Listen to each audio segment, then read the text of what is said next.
from different levels of government. Tonight's JFK Jr. Forum discussion will break down and analyze the current results of the 2020 election, focusing on voter turnout, election access and security, the control of Congress, and the outcomes of state-local races around the country.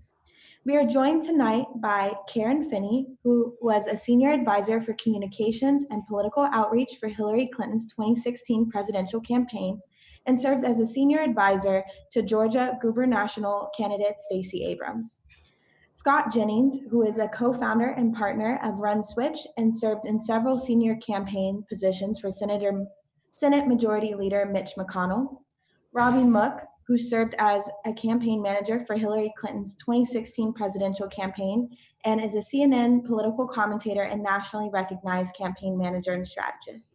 Additionally, Robby and Scott co-instruct the Modern American Political Campaigns course at the Harvard Kennedy School. We're also joined by Maya Rupert, who is currently the campaign manager for Maya Wiley's mayoral race in New York City and was campaign manager for Julian Castro's 2020 presidential campaign. Tonight's moderator is the Institute of Politics Director Mark Gearan. Before returning to Harvard, he was president of Hobart and William Smith College for 18 years.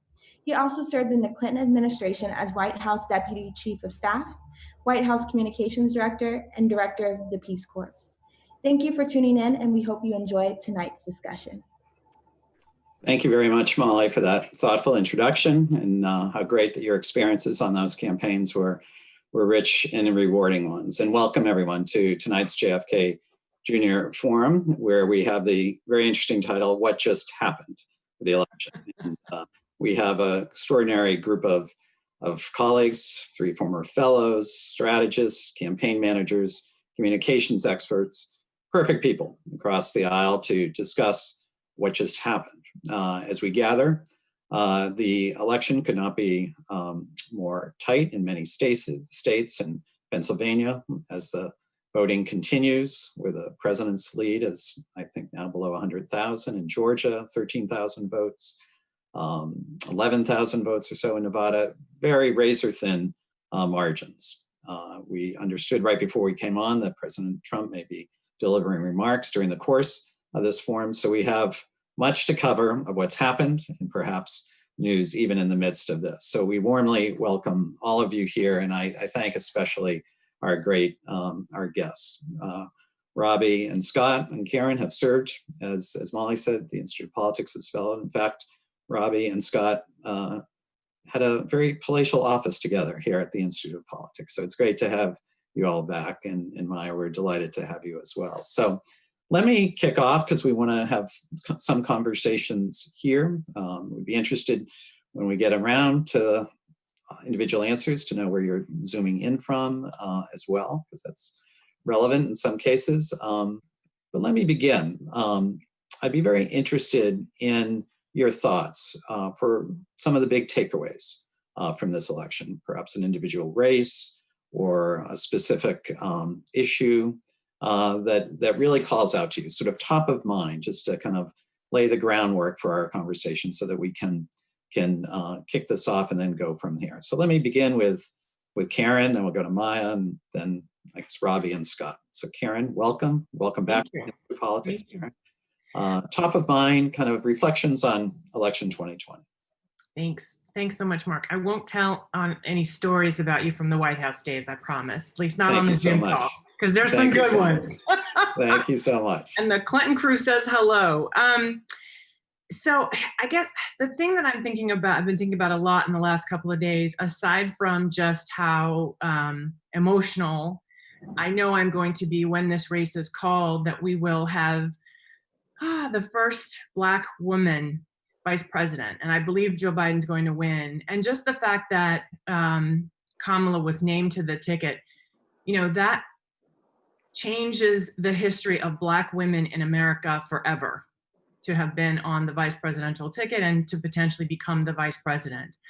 And particularly in this year 100, as we honor the suffrage movement, I think a lot about the fact that 2 years before I was born, my own grandmother on my father's side was not able to vote. And so it's a pretty remarkable arc of history. And that makes me think very quickly, I'll say, when I was at the Kennedy School, part of what I taught about my first study group, actually. We talked about how 2016, in some ways, if you take out, Russian interference and mistakes we may have made, all of those things, in some ways was about the future and the past. Donald Trump did a better job, I think, of leveraging the past and grievance politics and sort of the fears that Americans had of a changing America. And that was racial demographics, the role of women, gay people, the way he used dog whistles to incite those old fears. And I felt like our campaign was trying to focus on the current and future of the country in terms of demographic changes and building a broad, multi-generational, intergenerational coalition to elect Hillary Clinton. And so when we're still obviously getting results in from this election, but certainly it appears that if you put that test to it again, Joe Biden has been able to better leverage or better take advantage of the current changes in our country that represent the future of our country. And I think one of the places that we see that best of all is Georgia. And we can talk about that more. As was said in the introduction, I worked for Stacey Abrams in 2018, so know a lot about how that state has changed. But so I guess in the big arc of history, that's one of the big themes and takeaways from this election. That's great, Karen. Thank you. Thank you. Maya, welcome. Thank you so much. Thank you so much for having me tonight. I want to focus specifically, I think, on my sort of big takeaway is that we have to, and I thought we had kind of gotten here, but it feels like in the last couple of days it became clear that we hadn't, to really, as a country, wrap our heads around the idea that we are past the point that election night is going to bring this moment of certainty. And I think that we said that, and you heard so many people saying, this is going to be a process. We need to count all the votes. We need to, that preparing people for the eventuality that this was not going to be over in a night. But that is still so deeply ingrained in our psyche that it's election night, and you come in and you watch returns, and there's going to be an answer, and there's going to be a clear one. I think it's a tough thing for us to let go of, because I think for folks that follow this in general, it has always been something that is interesting, and particularly for an election like this one, where so many people felt so strongly and did have so many understandably very, very deep emotions around it. People wanted an answer, and they wanted sort of a clear, in a lot of ways, honestly, a clear rebuke. I think for a lot of people, we're really hoping for that. It is both, I think, dangerous for us to continue to have that expectation as we are living in a world where that is just increasingly not possible, to have secure and full elections where people are able to vote and they are able to stay in line, as they are able to stay in line as long as they need to actually get their ballots cast, and then people have real time to actually count them.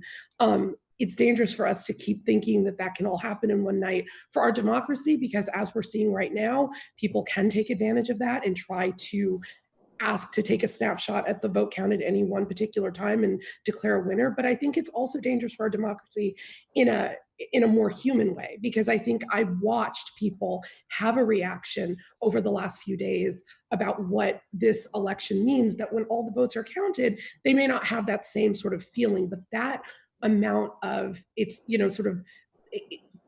the disaffection that people feel when we do sort of unnecessarily tie those things to one particular night and one snapshot in time, it impacts the way people see voting, their role in the democracy, their future participation. So I really, and I know, we say this now, and then it's so difficult not to just glue yourself to the TV and watch, but I really do think that we need to start wrapping our heads around how much we need to think of election night as the start and not the finish of the answer to this question that we ask ourselves for the course of an entire campaign. So interesting. Yeah, no, thank you. That's a thoughtful reflection. Robby Mook, top of mind. Yeah, no, and I ditto on Maya on your thoughts. It's such an interesting thought. You actually made me think of something different than what I was initially going to say, which was, I think actually, going back to what Karen was saying, I think the outcome of this election is going to be quite different than 2016 in the obvious ways. You know, if the electoral map shapes up the way we expect it to for Biden, I think he'll have a very healthy lead in the Electoral College. And obviously, you know, the vision he offered is quite different than Donald Trump's. When we look at what we have now, and the count is not finished, but certainly in the states that are still outstanding, you know, we're talking about, in the scheme of things, a pretty small number of votes. There's not a huge departure in these states from 2016, which is what was so surprising to me coming out of this. You know, Georgia is probably the most significant change among the battleground states. I haven't looked maybe in some of the non-battleground states that were bigger shifts, but you know, Georgia was about, you know, Hillary lost it by about 5-6 points. You know, it looks like it's going to be a statistical tie, although one that Biden will probably win. And so I think, going back to Maya's point, I think we were hoping coming out of this to have, you know, look, as a Democrat, to have a definitive repudiation of Trumpism, for lack of a better term. And I think that these results were much more divided than certainly most of us expected, which, you know, gets into the whole topic, which I'm sure we'll touch on, of the polling. But, you know, and then given that too, we're going into what is likely to be divided government yet again. And so I think for both the right, from the perspective of, if Trump loses this election, I think they have a lot of thinking to do about who they are as a party, who they want to lead. But I also think for Democrats, given the tightness of this, although it's not necessarily going to be evident in that overall electoral college number, you know, what does it mean for our party moving forward too? Thank you, sir. Thank you. Scott. Thank you, Mark, and it's good to be back with the IOP. Karen, nice to see you. Karen and I spend a lot of time on the radio together, so we never actually see each other. We just hear each other, so it's always nice to see Karen. Maya, meeting you for the first time, but it's an honor to be with you. Robby, my co-professor, will be in the classroom Friday night in the Digital Star Auditorium in school. So always good to see you, Robby, and Mark and the rest of the staff at the IOP. I miss you guys, and miss my days in Cambridge, and hope I can get back up there as soon as the world gets back to normal. You know, I have been, first of all, I come to you tonight from Louisville, Kentucky, the home of the current and future majority leader of the United States Senate, Mitch McConnell. So I can just report that out here in the Bluegrass, folks are quite happy about Mitch McConnell's 7th term and the resounding way that he pulled it off by 20 points over a candidate who outspent him by at least $30 million. As was alluded to, it appears to me that Republicans have a really good chance of remaining the majority party, although it looks like, based on the Georgia results, we'll have 2 runoffs in Georgia, and Republicans would have to win at least one of them to be the outright majority party. So folks are pleased about that out this way. You know, one of the things I took away from election night and have been thinking a lot about the last couple of days is just how durable and amazing American institutions proved to be. We had a massive voter turnout, which is terrific. We had durability in our institutions. When I was at the IOP, and I've sat through a great many conversations in the last 4 years where people were fretting about, well, we'll never survive this presidency. You know, we can't make it. Our institutions won't hold up. Yet here we are. And the boards of elections and county clerks and secretaries of state are counting the votes. The courts are going to do whatever they need to do with whatever claims are made. And then once the votes are counted and the valid claims are adjudicated, we'll have a result. And it's all working the way it is supposed to work. And so I'm sort of very thankful for the durability of American institutions and the interest in this election of the American electorate, which was off the charts. Regarding the election itself, I've been studying the exit polls a fair amount, and one of the things that jumps out at me is white men. We spent a lot of time talking about women. We spent a lot of time talking about minority voters, and over the last 4 years, and a lot of punditry was focused on that. But as it turns out, I think based on these exit polls, Joe Biden is likely going to be the president in no small part thanks to the shift among white males. Donald Trump, according to the exit polls that I get from CNN, my employer, he won white men by 31 points last time, and he's won them by 18 points this time. That is a negative 13-point shift. On top of that, Donald Trump won the suburbs last time by 4 points. He lost them by 3 points this time. That's a 7-point swing. So while we spent a lot of time talking about suburban women in this election, there wasn't a huge decrease in Donald Trump's support among women, but there was a massive decrease in his support among white men and especially suburban white males. And so it wasn't the yoga moms, it was the yoga dads who ended up sinking Donald Trump. And I have wondered, on top of that, Mark, and I'll leave you with this, in the same exits, about a quarter of Americans who rated the economy as excellent or good ended up voting for Joe Biden. And I just wonder if a huge chunk of those weren't those suburban male voters who clearly shifted from Trump to Biden. It looks like the economy is working pretty well for them, but they obviously wanted to change presidents. And as a political strategy, I just wonder now in retrospect if Donald Trump and his people are kicking themselves for not talking about the economy more in October, because he talked about it virtually not at all. So anyway, those are my thoughts. And again, I'm glad to be with you all. Thank you, Scott. Thank you, Scott. Let me, Robby, let me turn to you. I mean, you were Hillary's campaign manager in 2016. I suspect you have pored over these numbers like all of us, but with that intensity and a backdrop that's singular to you.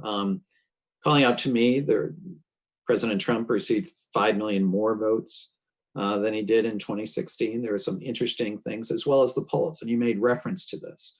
Did you see some surprises either in the polling piece or the turnout piece that, as you reflect on the last presidential cycle and your management of it, that distinguished perhaps Biden's victory? Yeah, it's a great question. Look, and you're bringing up a really interesting point, which is I think 2016 was distinguished by a lower turnout, right? And I think that was one of the things that, as I said, was a disappointment. And part of the reason I was surprised, given the enormous turnout that we had this time, I mean, really once in a century turnout, the state by state results, we didn't see sort of radical differences at most, 5 points in the battleground states. So we haven't had enough time to really unpack that and look at these. But the other thing that happened again was, these polls were really off, and they were really off at every level, and they were really off for everybody. They were off for the media. They were off for the Republicans. They were off for the Democrats. And so I think people had a set of expectations going into this campaign that are very different, from what we had. And, I mean, for me, there was a little bit of deja vu all over again as as watching some of these results coming in, right? I guess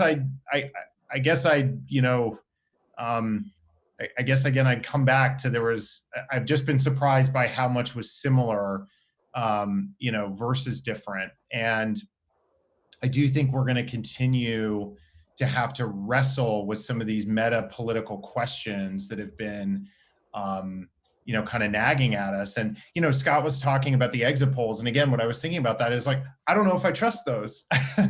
I've never trusted exit polls to begin with. They were wrong too. And then I don't know if we can even, not to sort of refute what Scott was saying, but I don't know. I kind of come out of this with a lot of questions about, as people think about how to strategize for the midterms, for example, what's that toolbox that we have? And so, Robby, the question I get so much from students is absolutely right. The polling, what's your theory of the case? Well, why? Well, I think some of this is specific, not to Trump himself, but to whatever it is that Trump has in terms of his ability to pull people out to the polls, or his specific to his sort of politics. Because we saw in 2016, the polls were off. They were, I would argue, significantly more off this cycle. And they weren't that, we didn't have these types of problems in 2018 in the midterms. So some of this seems particular to that. I think it's probably two things. One is, for whatever reason, I think the people who get on and take these surveys are just more democratic than the population they're supposed to be representing. And secondly, and this is what's really hard about being a pollster, I think they have to guess effectively at what the electorate is going to look like. And I think that was really hard this time. So again, moving forward, I think for people who are running campaigns or organizing campaigns to step back and say, when are these tools right or wrong? And how do they fit into any number of different things you use to make decisions? Let me bring you into this. You too have been a campaign manager for the presidential cycle and currently now in New York, but also knowing Texas as you have, and so much was written in advance of it, as well as other states. I'd be interested in your reflections on kind of the changing nature of some of the states from North Carolina, Georgia, we can get into with Karen's expertise as well from Stacey Abrams' race, but were there turnout issues that called out to you, or how realistic was it for Democrats to imagine Texas being in play? It's hard, and I'm with Robby in trying to understand sort of what is. I don't know what it is. I don't know what is missing about the polling, but clearly there's something about the modeling. I think it's very difficult to predict what an electorate is looking like. I do think that there is some, and this is anecdotal, but I think that there's probably some enthusiasm up from Democrats to, who I would hear a lot where people were excited about the possibility of being polled because they wanted to, it was sort of an opportunity to express disappointment. And I think that was very strong on the Democratic side. And so I think there probably at least was some people more likely to answer an unknown call with, I think there was some of that. But I don't know what the sort of formula is and how it's off. But I think Texas was a very disappointing example, honestly. That was one. I think there's so much work that has gone into organizing in Texas, and this light at the end of the tunnel that at some point Texas is going to be blue. And so the incredible work of so many people, and the disappointment when it felt like in sort of every level there really were some losses. I don't think it was a turnout thing. I mean, we saw, I think it was 57% of registered voters voted early. There was a huge number. I feel like it was, and this would have been a while ago, it was maybe around like 6.5 million young people had voted. It wasn't turnout. I don't think that was it. I think there is something that is getting lost in translation. But what those numbers do tell me, right? The fact that there was so much energy, there people did get out and vote early, that you saw in the metro areas that there are these deep pockets of blue that are working on expanding themselves. I don't think that the goal of turning Texas blue is a bad one or an off one or something that Democrats should not still be thinking about. I do think that we need to do some more thinking about, just sort of the what needs to happen and what needs to happen in off years. There are so many incredible organizations that have been trying to do this work, and then we see a particular moment, and the rest of the country takes notice. And I think that in order to make the kind of inroads that are going to have to happen to shift such a longstanding Republican stronghold, it's going to take an investment, a much bigger investment for a much longer period of time than the course of an election. So I think that there's work that is happening. There's more work to be done. I certainly don't think that, I hope people don't take away from this. Obviously the night didn't turn out the way a lot of people wanted. I hope people don't take from that this isn't a worthwhile process. I think it's more of a process. Scott, as a supporter of the president, but hearing you express some observations that he may not be successful regardless, win or lose. Where is President Trump within the Republican Party? I mean, will he continue to be a significant president if defeated? Will he run again in 2024 if he's defeated? Where within the party is President Trump? Yeah, great question. Well, if you look at the exits, and I take Robby's point about it, but this is the only witch's cauldron I have over which to pour, so you'll have to forgive me. But it's either that or just me spouting off my gut instinct, which we probably don't want. So look, he got 94% of the Republican vote, 93%. Biden got 94% of Democrats. That's 3 points better than he did in 2016. I've been laughing, Mark, at all these Lincoln Project, Republican voters against Trump and all this, spending all the millions upon millions of dollars to convince Republican voters not to vote for Donald Trump, and they went backwards. And so he is he's obviously a beloved figure within the Republican Party, and the people rallied around him. Now, if you lose an election, there's a question about whether that attitude will continue. I postulated once a couple of years ago wrote an op-ed about this, that I think he'll always actually be really popular in the party for two reasons.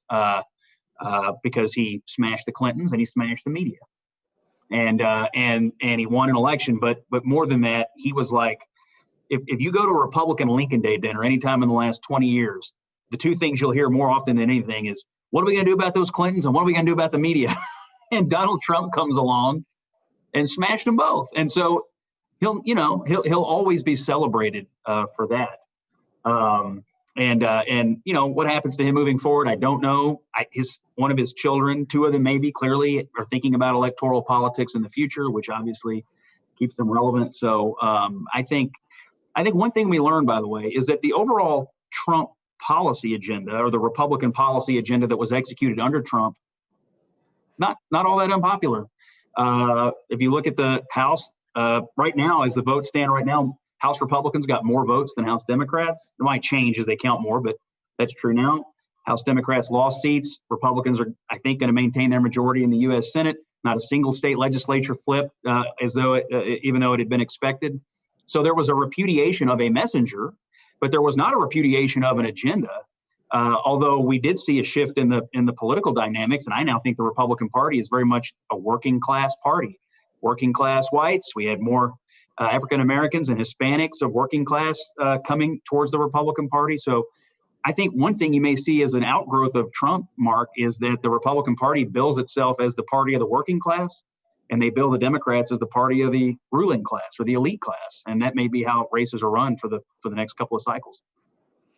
Karen, before we go out to student questions, I want to bring you in because there's so many different places. I know you've been doing polling this cycle, but also Georgia. You referenced Georgia, and obviously you were senior advisor to Stacey Abrams. And given that that's so much in play and on the minds and refreshing feeds of results for all today, give us your reflections on that in the kind of communications, as a communications expert, some of the themes that you saw expressed that perhaps were particularly resonant in terms of the messaging. Well, a couple of things. I just want on this polling question, one thing I do want to say, and I think it's also, I will say it's relevant to Georgia in that I think too often, and this is something we need to better understand, we ask what, but not why. And why goes to values-based messaging. That's what we did in Jamie Harrison's race. And although he fell short, I think it's fair to say that his candidacy has changed the demographics of the voting population in South Carolina.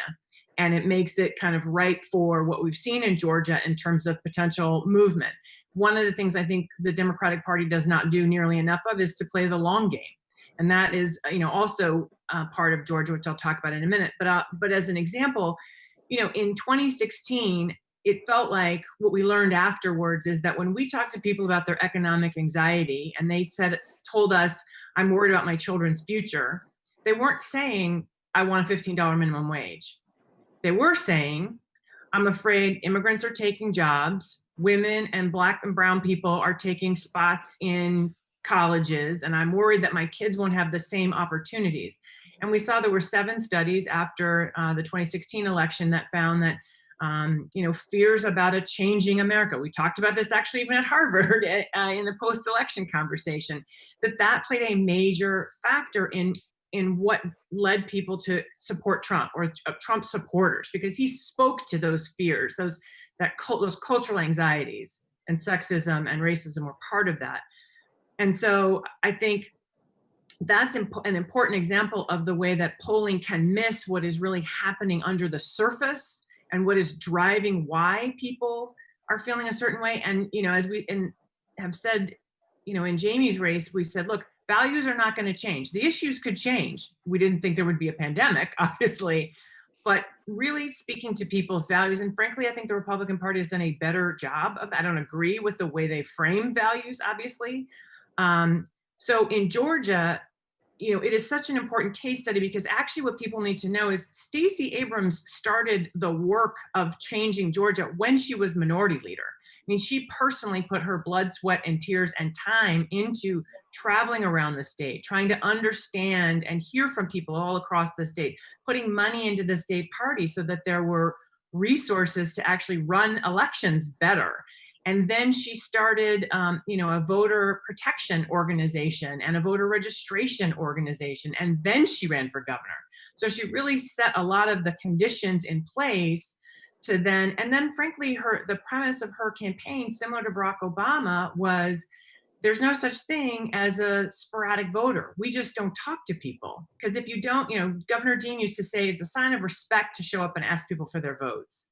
And I think her campaign, her gubernatorial race, was based on the idea that, she went to counties where the sheriffs had to escort her from the county line to where she was speaking and back out because the Klan threatened her, right? So, but she was determined, I'm going to go there and talk to people. And that was part of how she spent a year before she actually ran educating voters, registering voters, reaching out to voters, so that she had a better chance of winning because of the electorate. And I think what you're seeing now, and I've gotten some data from Georgia actually that I'm going to look at when we're done, to show that in for example, the suburbs of Atlanta, which tend to be affluent Black, by the way, and other parts of the state, the demographic changes have continued. And so having this conversation with voters, having this detailed knowledge about what the issues are and how to talk to voters about these issues. I mean, one of the things in her campaign that she made a big issue about was having not taken the Medicaid expansion money. I mean, she framed it as, why would you turn down $87 million? And people all across the state agreed with that. So I think in Georgia, this time around, part of it is the demographic changes that have occurred and the fact that that electorate has been remade in terms of who is actually voting. I think there was a hunger, frankly, also after 2018 because of her loss. I think people, in the way that I think some voters have been waiting since 2016 to vote against Donald Trump, there were voters who wanted again to make their voices heard because they felt it was stolen in 2018. But the top issues, the COVID pandemic, which some people, one of the interesting things I think we saw this time is that, Trump tried to separate out an economic conversation from the COVID conversation. And obviously Biden was keeping those two conversations together. In Georgia, it was a top of mind conversation. The other thing that I think they did very well is outreach to Black voters and speaking to Black voters very directly. And one thing I'll give the Biden campaign credit for, and this goes to this polling question, they picked up sooner than we were able to that, for example, with Black men, part of what was resonating about Trump, and Trump was able to increase his margin with Black men by 5%, which is an issue that the party is going to have to take up, was an issue around taxes and sort of what I would call sort of a toxic masculinity. Trump, they like the way they think he's kind of this, he's in charge kind of masculinity.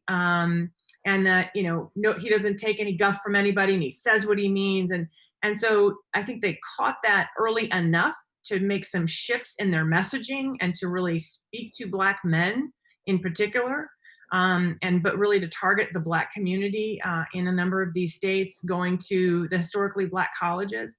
So again, I think it was a more fulsome understanding of the electorate in Georgia, but also, understanding that Black voters and white voters and Latino voters care about their healthcare. They care about the economy. They care about opportunities for their children, and not assuming certain conversations should just be for one part of the electorate or the other. That's good. Thank you. Thank you, Karen. Well, let's go out to our students and questions.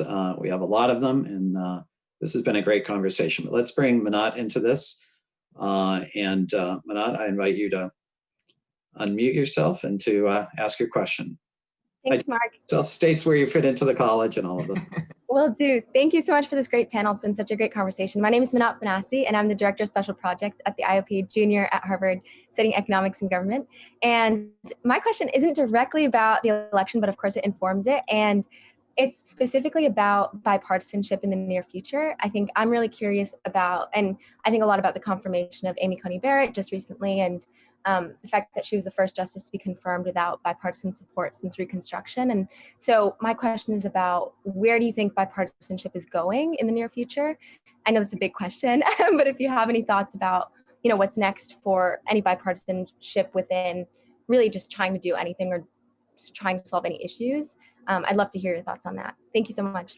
Thank you, Manat. Scott, maybe we could bring you into this as a senior advisor to Mitch McConnell as well, speaking of the Senate and the agenda, and as Manat's question allows for bipartisanship.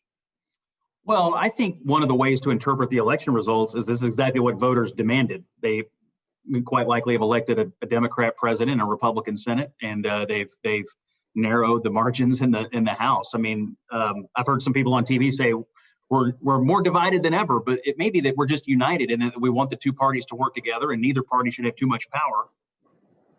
That's one way to interpret these results. And so I think, look, I think if Joe Biden wins and we have a Republican Senate, he'll be allowed to form a government.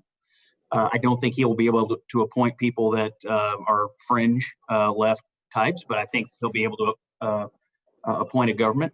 And I think that the question about bipartisanship doesn't actually rest with Biden. I have every anticipation, frankly, that Biden would love to do deals, whatever that means, with Mitch McConnell. But the people who didn't want to deal with him all year really were Nancy Pelosi and Chuck Schumer. And it started this summer.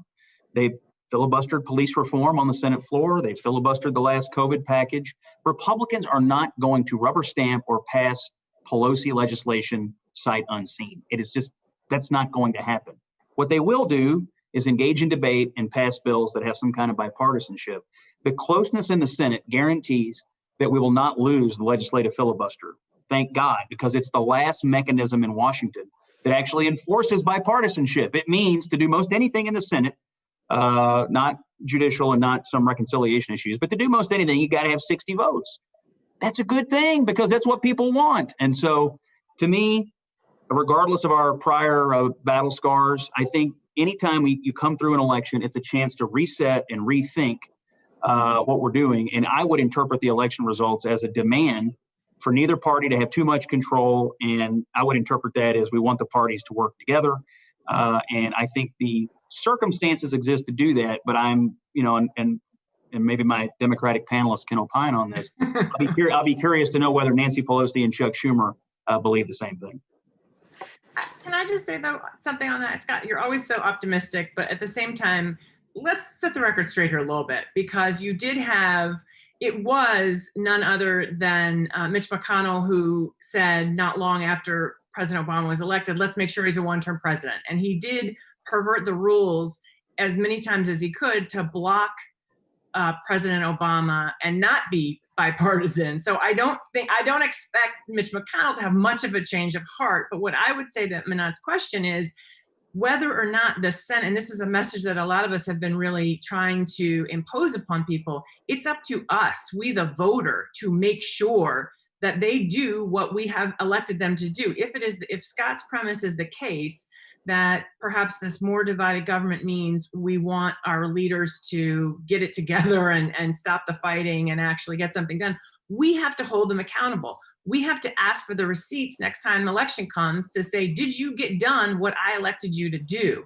And I think that in this kind of divided government, this outside pressure from a lot of organizations is going to be very important to create the pressure on members of Congress of both parties, frankly, to get things done. And I think that's an important piece that we as citizens haven't always recognized. I mean, there's a bit of we vote, it's done, and we go back to our lives. No, we have to stay engaged.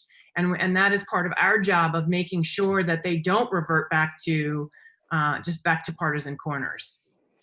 Next question is from Alex from the college. Alex, we invite you to unmute yourself and ask your question.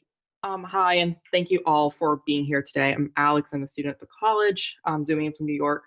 I guess my question is, so you guys talked a little bit earlier about the future of the Republican Party, but I'm kind of curious what the future of the Democratic Party is, because a lot of people, especially on the left, were expecting a huge repudiation of Trump, a landslide Biden win, a Democratic Senate, an expanded majority in the House, and that doesn't really seem like it's going to happen. Probably Biden's going to win, but it's, again, divided government. So does the left kind of AOC, Bernie Sanders wing take control of the party, or will the more moderate wing kind of still remain in control? Thank you, Alex. Maya, can I ask you to start us off? Sure, I'm happy to start here. Yeah, I think there was a theory throughout the primary that there was sort of a safe path that would be to pick somebody who was considered to be more moderate, and that would make it sort of easier for a lot of people, Democrats, also some Republicans, some independents who just didn't like Donald Trump, to say this can be a vote against him. And it would sort of be the way to have us not be biting our nails on an election night.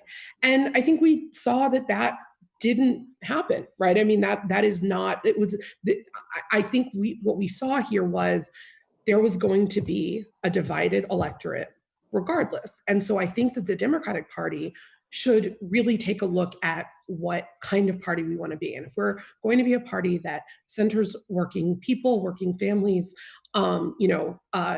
communities of color, to sort of talking about some of the issues that a lot of folks on the left have been saying need to come to the center of our politics, we need to do that, and do that sort of, I think, unequivocally, because I think that a bigger risk is continuing to say, well, maybe we can appeal to more people and we can pull off some people who maybe otherwise would have voted for Republicans. Because truthfully, in that scenario, if they were willing to, people were willing to vote for Donald Trump, I think there is a strong argument that the Democratic Party needs to look at ways to activate its base, and find those people who feel maybe like their politics have not gotten a fair hearing within the party, and make sure that those issues are sort of being brought up. So I mean, I don't really think of it as, it's sort of who's going to take over. Is it the progressives? Is it the moderates? But I definitely do think that there are a set of values that clearly are resonating with a lot of folks in the party,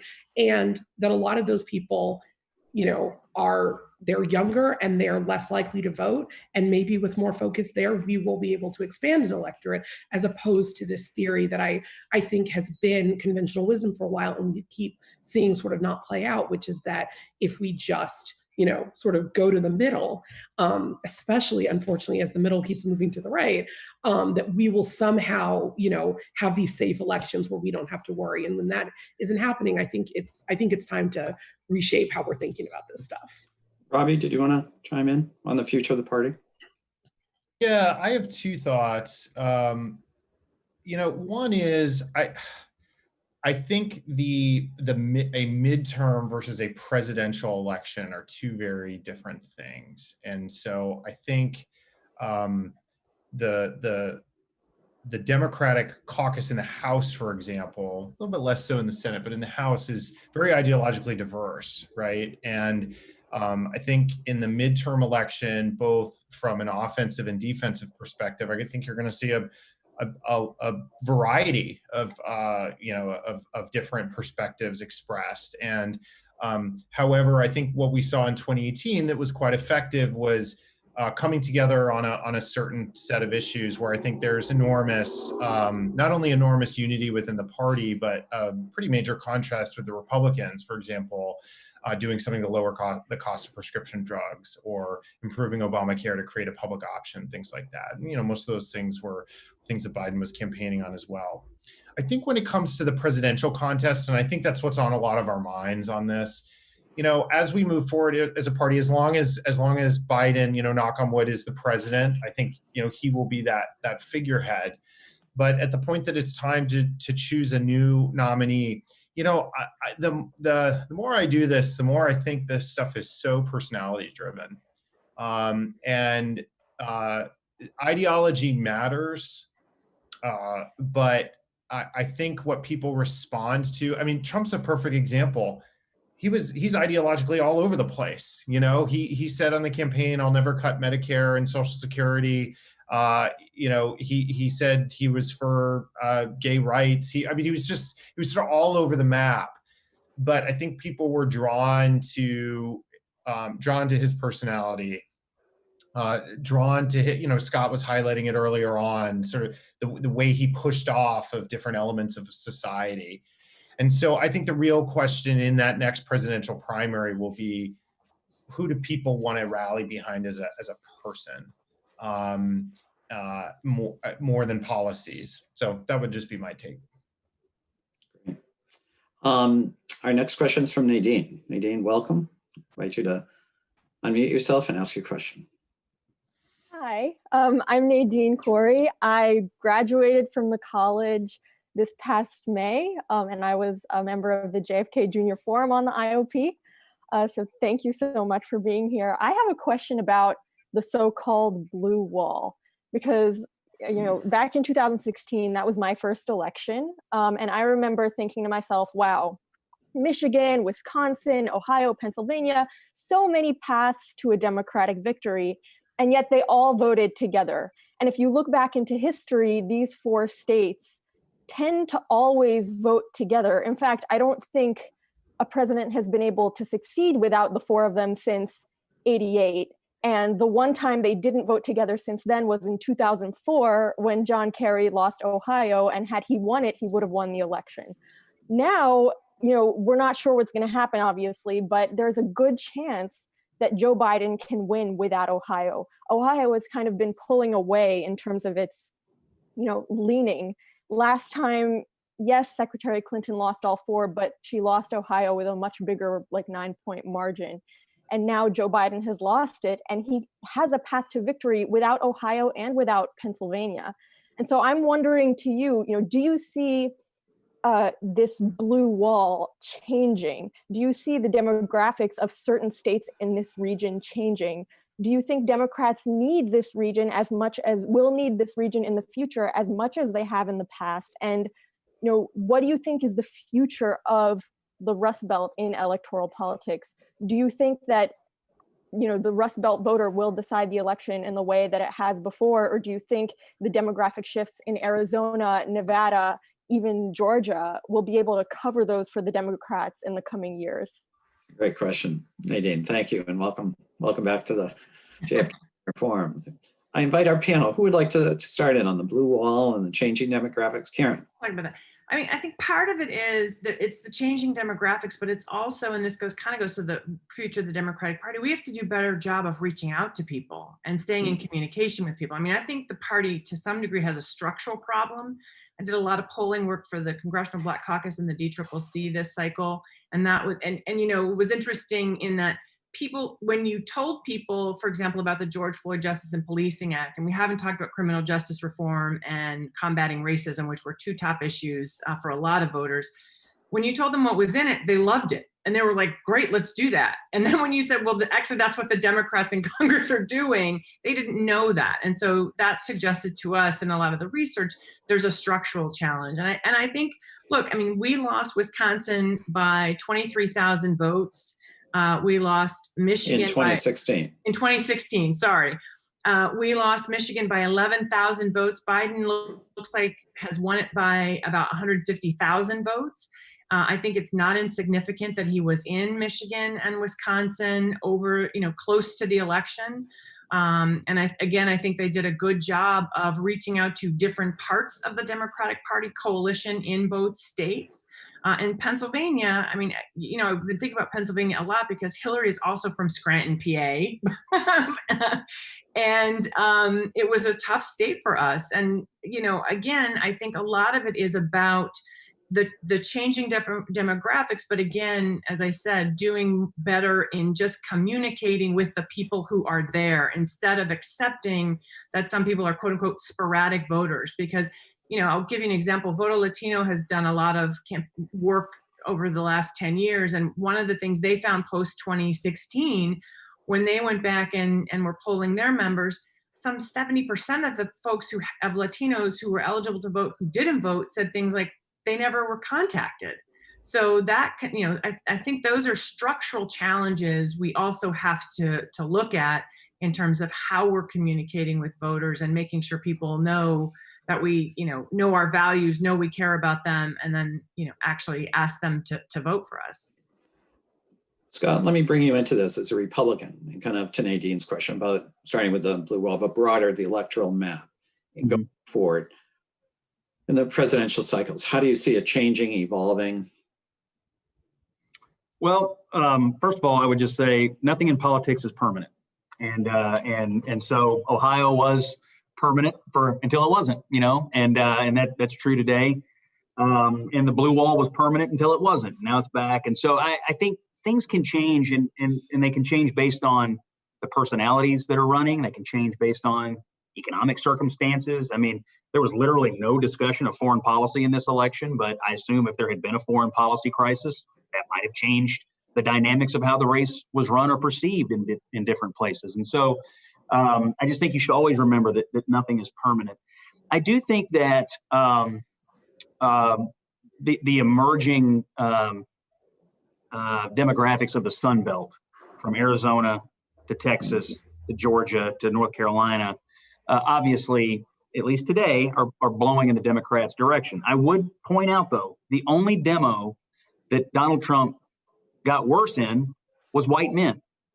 He went up among white women, he went up among black men, he went up among black women, he went up among Hispanic men, he went up among Hispanic women. So again, I think Democrats have often thought that any increase at all in diverse population voting is absolutely 100% going to benefit their candidates. But if you look at these exit polls, some of the folks are actually shifted towards Donald Trump in small numbers. Now, the challenge for the party in the future would be to find a messenger that can continue to do that kind of outreach to those groups, while at the same time trying to rekindle the relationship that was damaged in the suburbs, especially among suburban men, as it stands here in the exit polls. And so that'll be the Republican Party's challenge, is how to continue to grow the relationship that Trump started with some non-traditional Republican voters, but then rekindle the old relationships that we thought of as the old Republican coalition. And I don't have all the answers on how that's going to work, but how that is handled will determine whether the states you listed off are competitive in the future or not. I would just point out the blue wall states are all going to be incredibly close. Every one of these states we're talking about, Pennsylvania, Michigan, Wisconsin, the Sun Belts, they're all, Georgia's going to be a couple thousand votes one way or the other. All these states are on a knife's edge. And, candidates matter. And in the future, you could see different kinds of candidates pushing one way or the other. Great question, Nadine. Thank you. I want to get another question in, and I'd like to recognize Bryce. Bryce? Hi, everyone. Thank you so much for being here. I'm a first year at the college, potentially studying government. And my question is surrounding something that was mentioned earlier in the conversation, and it's more centered around something that we've seen a lot in the media in the last couple of days, and that's the voting process and the vote counting process. And my question to you is, as someone like all of us who's in this digital age of COVID, I would imagine that an online voting format, an online vote counting format would be effective and efficient. But obviously, that wasn't something that's been implemented. My question to you is there a reluctance surrounding political officials in trying to implement such a program? And if so, why?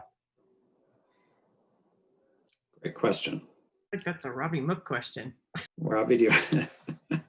Yeah, look, it's interesting. The Belfer Center had a discussion a few weeks ago, I think, where the Secretary of State in West Virginia actually was visiting, and I asked him this question because his office has actually experimented with online voting, targeted in particular for members of the military. Right, if you're under the polar ice cap, you can't mail in your ballot, right? So I actually think there's a pretty good argument to be made in those circumstances. Any risk that digital voting might have is outweighed by the benefit. I would say two things. One is,